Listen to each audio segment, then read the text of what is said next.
एगो बात कही जब साचेलू मर कारी नियन जा रेलू केतना के नजर में गड़ेलू जब हाई हील पे चलेलू। एगो बात कही जब साचेलू मर कारी नियन जा रेलू केतना के नजर में गड़ेलू जब हाई हील पे चलेलू।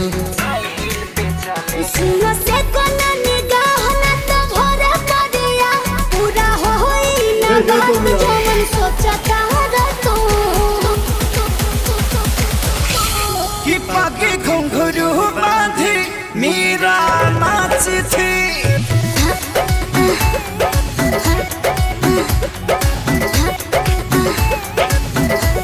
कि पगे घुंघरू बांधी मीरा नाची थी और हम नाचे बिन घुंघरू के। कि पगे घुंघरू बांधी मीरा नाची थी।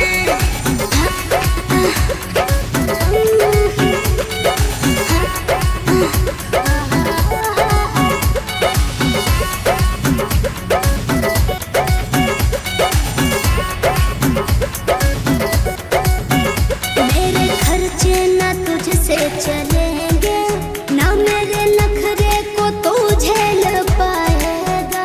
आज दे देगा मुझको दिलासा फिर बाद में मुझे तू रुलाएगा।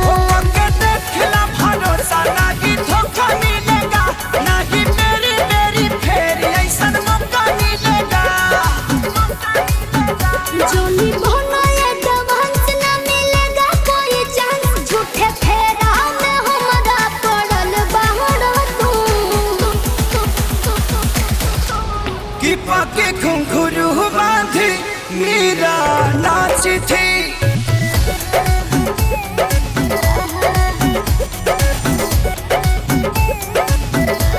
कि पगे घुंघरू बांधी मीरा नाची थी और हम नाचे बिन घुंघरू के। कि पगे घुंघरू बांधी मीरा नाची थी।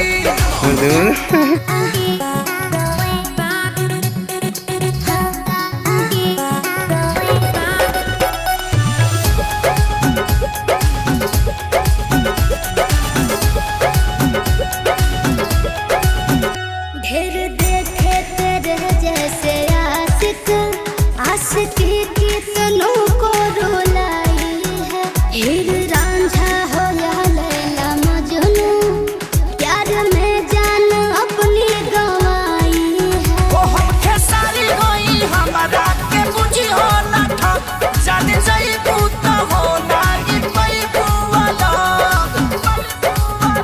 सच कहले यो जीत ले लो मनावा के जीत बीत पापा के जल्दी से बन जा तू।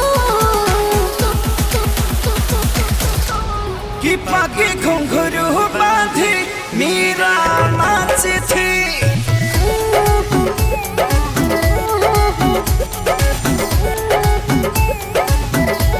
कि पगे घुंघरू बांधी मीरा नाची थी और हम नाचे बिन घुंघरू के। कि पगे घुंघरू बांधी मीरा नाची थी।